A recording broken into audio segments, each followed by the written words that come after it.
প্রধান সাহেব, ও প্রধান সাহেব, প্রধান সাহেব। আরে বিধান তুই? এ বাবা, তোকে এভাবে কে মারলো রে? প্রধান সাহেব, আমাকে রামু মেরেছে। আর দের বাড়া, সকাল সকাল তুই আমার কাছে ইয়ার্কি মারতে এসেছিস? রামু মেরেছে? আজ পর্যন্ত রামু কারুর গায়ে হাত তোলেনি।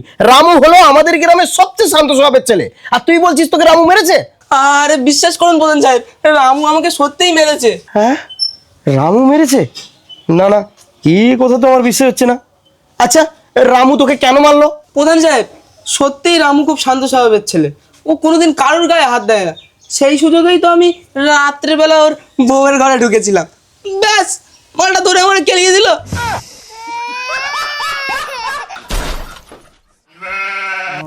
শালা হতচ্ছাড়া, এই কে আছিস? একটা সরু দেখে আগালি বাঁশিয়ে তো। আরে প্রধান সাহেব, বাঁশ আপনি কি করবেন? আপনি কি বাঁশ রামুর পোঁদে ঢোকাবেন? আরে সুমন্দি না, বাস তোর পথে ঢুকাবো।